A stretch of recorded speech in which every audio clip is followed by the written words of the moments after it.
एक सेठ जी ने कथा करवाई। व्यास जी आए, सेठ जी ने अपने सभी मित्रों को निमंत्रण दिया, बोले भाई सबको कथा में आना है, हमने कथा करवाई है। अब यहाँ गर्ग जी ने कथा करवाई, उन्होंने सब अपने फैमिली मेंबर्स को, अपने मित्रों को इनवाइट किया ना, सब आए। तो जैसे कोई अगर अच्छा हमारा दोस्त आता है तो हम क्या करते हैं, उसको स्टेज पर लेकर के जाते हैं महाराज जी से मिलवाने के लिए, महाराज जी हमारा बहुत अच्छा दोस्त है ये।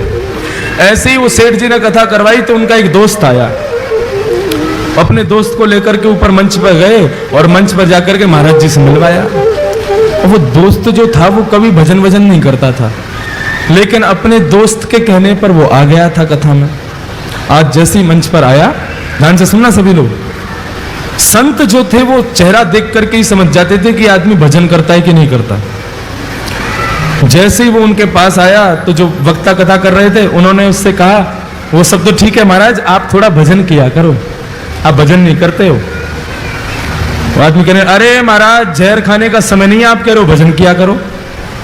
एक सेकंड का समय नहीं मिलता मुझे फैक्ट्री से, आज बड़ी मुश्किल से 5 मिनट निकाल के आया हूं आपकी कथा में आने के लिए, बहुत समझिए आप। संत बोले, अच्छा तुम यदि भजन करोगे ना तो तुम्हारी जो बिजनेस है ना वो 10 गुना ज्यादा तीव्र गति से कमाई करवाएगा तुम्हारा, देख लेना। अब जिसको अपनी बिजनेस की पड़ी रहती है और बढ़े, और उसको तो उपाय चाहिए कैसे भी बढ़े। अच्छा सच में? बोला हाँ, 5 मिनट बस भजन करना है तुम्हें, सब हो जाएगा काम। कहीं भी समय निकालो, 5 मिनट भजन करो। तो उसने कहा कभी भी कर सकते? बोला हाँ कभी भी करो। उस भले आदमी ने पता कौन सा समय चुना, सुबह सुबह बाथरूम में बैठ करके भगवान का भजन करता था।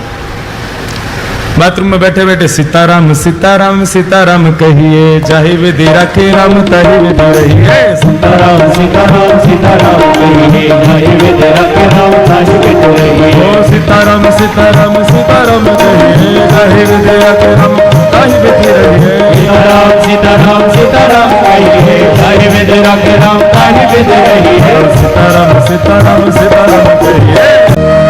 बाथरूम में बैठा बैठा वहीं गाता था। पेट भी साफ हो रहा है, मन भी साफ हो रहा है, दोनों एक साथ हो रहे हैं।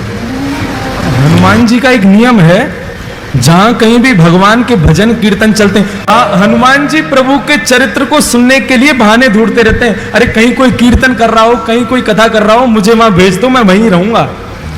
अब जैसे ही सुना, अरे वाह बड़ी बढ़िया कीर्तन की ध्वनि आ रही है, सीताराम सीताराम सीताराम कहिए, जय विधि राखे राम ताहि। हे रघुनंदन श्री राम, ये जहां कहीं भी कीर्तन चल रहा है, आप कृपा करके मुझे वहां प्रकट कर दीजिए। और भजन कहां चल रहा था? भजन बाथरूम में। हनुमान जी महाराज ने आंख बंद की और जैसे ही पहुंचे, आंख खोल करके देखा, हनुमान जी महाराज का पूरा दिमाग खराब हो गया। क्या कर रहा है भाई? बोले भजन कर रहा हूं। यही जगह मिली थी तुझे भजन करने की? एक तमाचा मारा खींच करके उसको, रुक जा तेरी शिकायत करके आता हूं अभी राम जी से। कभी हनुमान जी का ऐसा दिमाग खराब हुआ, सीधे भगवान। अब इसका मतलब ये मत सोचना सुबह सुबह आप भी कहीं भी कर लो भजन, तो कोई बात नहीं है। हनुमान जी महाराज सीधे राम जी के पास पहुंचे। राम जी के दरबार में जैसे ही पहुंचे, राम जी महाराज बड़े दीनहीन सा मुख बना करके दर्द के मारे करा रहे थे, बैठे थे चुपचाप। हनुमान जी महाराज बोले, मेरे रघुनंदन श्री राम, मेरे प्यारे श्री राम, आपको मैं प्रणाम करता हूं। प्रभु आज एक आपको बड़ी बड़ी विचित्र बात मुझे बतानी है आपको। राम जी बोले, हाँ बताओ। नहीं पहले आप बताओ, आप इतने उदास क्यों हो? नहीं कुछ नहीं, ऐसा कुछ नहीं। नहीं प्रभु बताना तो पड़ेगा आपको। अरे भाई बोला ना कुछ नहीं। प्रभु आपको मेरी सौगंध, बताइए ना क्या बात है, मैं आपको दुखी नहीं देख सकता, आप एक बार बताइए तो सही क्या कष्ट है। राम जी बोले, हमारी पीठ में बहुत तेज दर्द हो रहा है। बोले क्यों? बोले स्वयं खुद ही देख लो। जैसे पीछे पीठ के पास गए, हनुमान जी बोले कहां देखना है? बोले हमारा अंग वस्त्र हटाओ। अंग वस्त्र जैसे ही हटाया, महाराज बानर के पंजे का निशान बना हुआ था वहां पर। हनुमान जी महाराज बोले, प्रभु किस बानर की इतनी हिम्मत हो गई, मेरे होते हुए आप पर प्रहार किया उसने?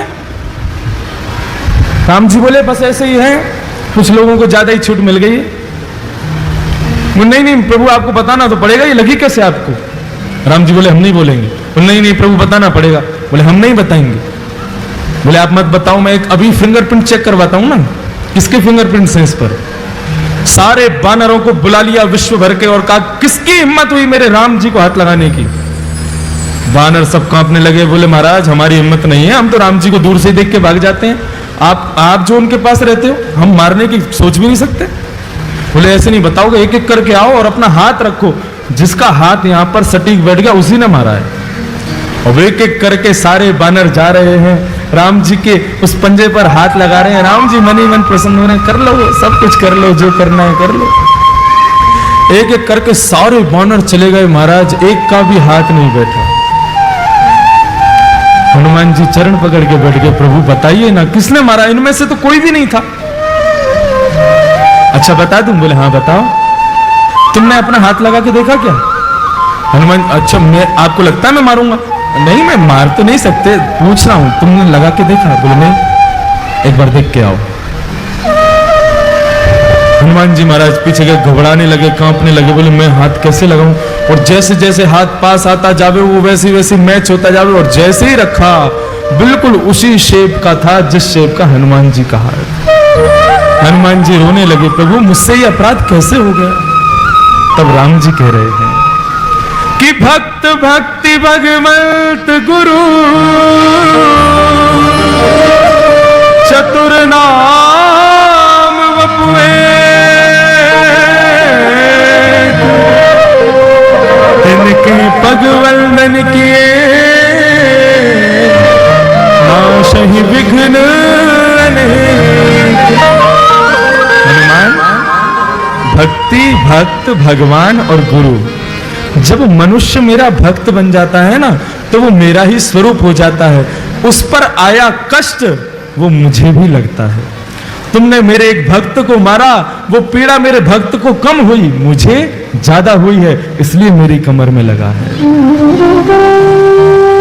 बंधुओं, भगवान कहते हैं जब व्यक्ति सर्वस्व मुझे अर्पित कर देता है तो उसका दुख मेरा दुख है, उसका सुख मेरा सुख है, उसका आनंद मेरा आनंद है।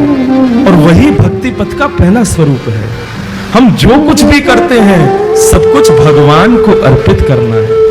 फिर दुख की घड़ी में भी वो तुम्हारे साथ है, सुख की घड़ी में भी वो तुम्हारे साथ है। ये भक्ति पथ का पहला मार्ग समझ में आ गया सब लोगों को? हम जो कोई भी पुण्य करते हैं, एक बार मुख से यदि हरि नाम भी निकलता है तो भी भगवान से कहो प्रभु मुझे इसके बदले कुछ नहीं चाहिए, आप रखिए। भगवान के दरबार में तीन चीज हमेशा याद रखना, तुच्छ कुछ और सब कुछ।